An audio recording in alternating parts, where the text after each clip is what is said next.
कहानी की शुरुआत ट्रैफिक जाम में फंसे एमिल और उसके पिता फ्रांसिस से होती है। उस वक्त वो दोनों आपस में बहस कर रहे थे और इसी बीच एमिल गुस्से में गाड़ी से उतर गया, जिसके बाद फ्रांसिस भी उसके पीछे गया।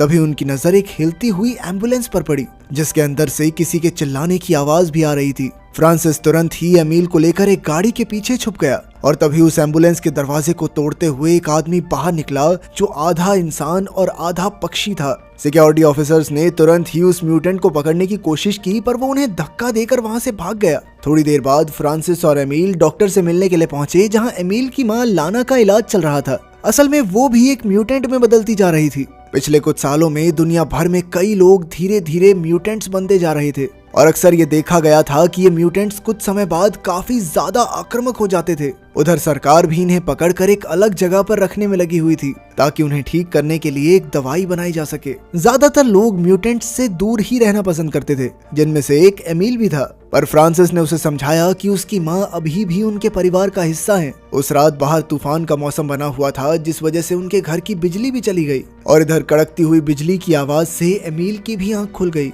और तभी उसकी नजर एक म्यूटेंट पर पड़ी, जो उनके घर के अंदर झांक रहा था। उसी वक्त बिजली वापस आ गई, पर तब तक तो वो म्यूटेंट वहां से गायब हो गया था। अगली सुबह उन्हें एक इमरजेंसी फोन आया, जिसके बाद वो लोग तुरंत ही एक जगह पर गए, जहां पहुंचकर उन्हें पता चला कि बीती रात आए तूफान की वजह से म्यूटेंट से भरी हुई एक एम्बुलेंस तालाब में गिर गई। उसी वक्त फ्रांसिस की नजर पानी में तैर रही एक म्यूटेंट की लाश पर पड़ी, जिसे देखते ही वो काफी ज्यादा घबरा गया। पर तभी उसे शांत कराते हुए पुलिस ऑफिसर जूलिया ने उसे बताया कि कुछ म्यूटेंट्स एम्बुलेंस से निकलकर जंगल में भाग गए थे और फ्रांसिस की बीवी लाना भी उनमें से एक थी। अगले दिन स्कूल में टीचर ने टग ऑफ वॉर का एक मैच रखा, जिसमें एमिल की सारी टीम तुरंत ही नीचे गिर गई, पर एमिल ने अकेले ही उस रस्सी को पकड़ रखा था और उसकी इसी ताकत की मदद से वो लोग मैच जीत भी गए। सभी लोग उसकी ये ताकत देखकर बहुत ज्यादा इंप्रेस हो गए और उन्होंने एमिल को एक पार्टी के लिए इनवाइट भी किया। पर एमिल का ध्यान सिर्फ अपने हाथों की तरफ था और वो तुरंत ही अपने घर की ओर भागा, जहां वो अपने नाखूनों के अंदर से किसी चीज को निकालने में लग गया और काफी दर्द के बाद आखिरकार उसने अपने नाखूनों के अंदर से छोटे छोटे क्लॉज निकाले, जिसका मतलब था कि वो खुद भी एक म्यूटेंट बनने लग गया था। इसके बाद उसने अपनी टी शर्ट निकाल कर देखा कि उसकी पीठ का आकार भी धीरे धीरे बदलता जा रहा था। अपने अंदर इतने सारे बदलाव देखकर एमिल बहुत ज्यादा घबरा गया। उधर फ्रांसिस सुपरमार्केट में था, जहां उसकी मुलाकात जूलिया से हुई। तभी उन्हें अचानक किसी के चिल्लाने की आवाज सुनाई दी। असल में एक कस्टमर ने किसी म्यूटेंट को देख लिया था और ये जानकारी मिलते ही जूलिया ने अपने साथियों को पूरा स्टोर खाली करने को कहा। पर फ्रांसिस फिर भी उस म्यूटेंट को ढूंढने में लग गया। उसे उम्मीद थी कि कहीं ये म्यूटेंट उसकी बीवी लाना तो नहीं, पर जब उसने उस म्यूटेंट को देखा तो वो बस एक लड़की थी जो मछली खाने आई थी। लेकिन अपने आप को घिरा हुआ देखकर उसने जूलिया के ऊपर चीजें फेंकते हुए भागना शुरू कर दिया, लेकिन फिर भी जूलिया ने उसे बड़ी ही आसानी से पकड़ लिया। अगले फ्राइडे एमिल अपने दोस्तों के साथ पार्टी में गया, जहां सभी लोग काफी मजे कर रहे थे। पर तभी अचानक से एमिल को शराब की वजह से परेशानी होने लगी, जिसके लिए नीना नाम की एक लड़की ने उसे एक दवाई दी। पर फिर एमिल अपने आप को उसके हाथों को चाटने से रोक नहीं पाया और उसकी ये हरकत देखकर वहां बैठे सभी बच्चे उस पर हंसने लग गए। अपना मजाक बनते हुए देखकर एमिल को काफी ज्यादा शर्म आ रही थी, इसीलिए वो तुरंत ही जंगल की ओर भाग गया। अगली सुबह जब उसकी आंख खुली तो वो एक लेक के पास पड़ा हुआ था और तभी उसे अपने मुंह में खून का एहसास हुआ, जिसे थूक कर वो तुरंत ही अपने घर की तरफ निकल गया। बाथरूम पहुंचकर उसने सबसे पहले अपने मुंह से एक पंख निकाला, जिसका मतलब था कि रात को उसने एक चिड़िया का शिकार किया था। थोड़ी देर बाद एमिल और फ्रांसिस पुलिस बैरिकेड्स को तोड़कर जंगल में लाना की तलाश के लिए निकल गए, जहां रास्ते में एमिल ने अपने पिता से पूछा कि जब उसकी माँ बदल रही थी तो उन्हें कैसा महसूस होता था, जिस पर फ्रांसिस ने जवाब दिया कि उसे तो कभी भी कुछ अजीब नहीं लगा, क्योंकि वो आज भी लाना को अपनी बीवी मानता था और बस थोड़ी सी बदल तो गई थी वो, और क्या हुआ था। रात होने के बाद उन्होंने लाना को ढूंढने के लिए एक गाड़ी का इस्तेमाल किया, जिसमें लाना का पसंदीदा गाना बज रहा था। जिसके बाद वो लोग गाड़ी में ही सो गए और सुबह आँख खुलने पर एमिल ने देखा कि उसकी उंगलियां धीरे धीरे बदल रही थी और तभी अचानक से उसका कुत्ता जंगल की ओर भाग गया, जिसका पीछा करते हुए अचानक से एम्बुलेंस से भागे उसी बर्डमैन ने एमिल पर हमला कर दिया, जिसमें एमिल के कंधे से खून भी निकलने लग गया। पर जैसे ही उसकी नजर एमिल की आंखों पर पड़ी तो उसे एहसास हुआ कि एमिल भी एक म्यूटेंट ही था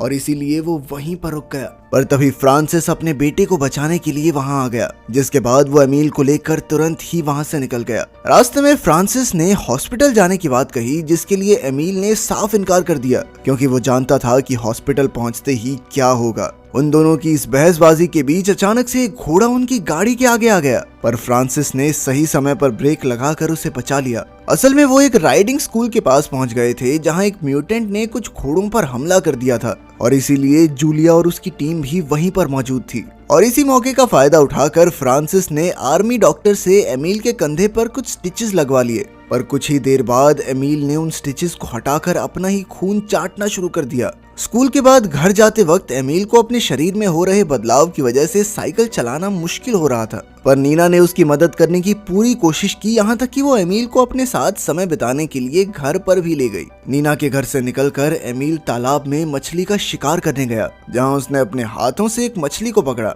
शिकार के बाद वो बर्डमैन की तलाश में लग गया, जो उस वक्त उड़ने की कोशिश कर रहा था, और उसके मिलते ही एमिल ने वो मछली उसे खाने के लिए दे दी। जिसके बाद उसे पता चला कि उस बर्डमैन को अपना असली नाम तो याद नहीं था, पर उसने खुद ही अपना नाम फिक्स रख लिया था। उसके शरीर पर लगी चोटों को देखकर एमिल ने हिसाब लगाया कि इसे एक दूसरी जगह पे ले जाना चाहिए, जहां वो अपनी उड़ने की प्रैक्टिस अच्छे से कर सके, और इसीलिए वो उसे तालाब के पास ले गया, जहां सभी टहनियों को हटाने के बाद फिक्स वहां प्रैक्टिस करने के लिए तैयार हो गया। उसी शाम वापस घर जाते वक्त उसे साइकिल चलाने में काफी दिक्कत आ रही थी, और इसीलिए उसने साइकिल को वहीं पर छोड़ने का फैसला किया, जिसके बाद उसने अपने पिता को साइकिल के चोरी हो जाने की झूठी कहानी सुना दी। अगले दिन बार में काम करते वक्त अचानक से एक म्यूटेंट ने फ्रांसिस पर हमला कर दिया, पर तभी उसने देखा कि वो म्यूटेंट चेन से बंधा हुआ था, इसीलिए वो उसे शांत करने लग गया। तभी अचानक उसे एक और म्यूटेंट के भागने की आवाज सुनाई दी, जिसके बाद फ्रांसिस की एक साथी ने आकर उस म्यूटेंट को शांत करने की कोशिश की। असल में वो म्यूटेंट उसी लड़की का रिश्तेदार था जिसे वो पुलिस से छुपा रही थी, पर वो म्यूटेंट चेन तोड़कर वहां से भाग गया, और उसे देखकर बार में मौजूद सभी लोगों में अफरा तफरी मच गई। फ्रांसिस को लग रहा था कि वो दूसरा म्यूटेंट कोई और नहीं बल्कि लाना ही थी, और इसीलिए वो उसका पीछा करते हुए जंगल की ओर भागा,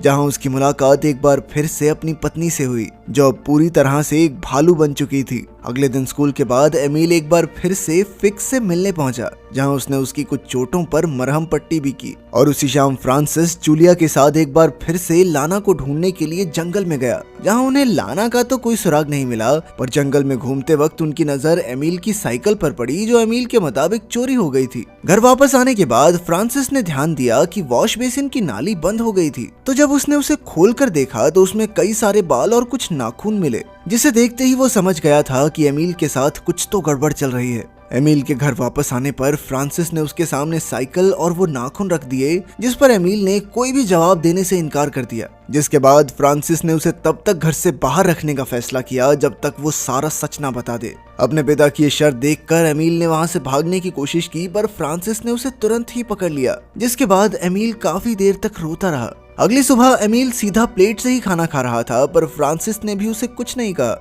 साथ ही उसने एमिल को लाना की कुछ दवाइयां भी दी, जिन्हें वो अपनी क्लास के दौरान इस्तेमाल कर सकता था। एमिल के शरीर की जांच करने के बाद उसने एमिल को हर रोज अपने नाखून काटने को कहा, और साथ ही स्कूल जाते वक्त अपने कानों में रुई भरने को कहा, ताकि उसे दूर की आवाजें थोड़ी धीरे सुनाई दें। अगले दिन जब एमिल फिक्स से मिलने गया तो उसे पता चला कि अब फिक्स सिर्फ चिड़िया की ही आवाज निकाल सकता था, और वो अपनी बोलने की ताकत खो बैठा था। अपने दोस्त की यह हालत देखकर एमिल ने उसे गले लगा लिया, जिसके बाद फिक्स ने उसे उड़कर भी दिखाया। फिक्स से मिलने के बाद एमिल सीधा मेले में चला गया, जहां फ्रांसिस को भी काम कर रहा था, और एमिल को वहां देखकर वो बहुत ज्यादा गुस्सा हो गया, क्योंकि उसने एमिल को सबसे छुप कर रहने को कहा था, और इसी वजह से उन दोनों के बीच बहस शुरू हो गई, जो जल्द ही हाथापाई में बदल गई, जिसमें एमिल ने अपने पिता के कंधे पर काट लिया। वहां से गुस्से में निकलने के बाद उसकी मुलाकात नीना से हुई, जिसने उसे खेतों में एक वॉक पर चलने का सुझाव दिया, और उसकी बात मानते हुए वो उसके साथ वॉक करने के लिए तैयार हो गया। इस दौरान वो एक दूसरे के काफी करीब आ गए,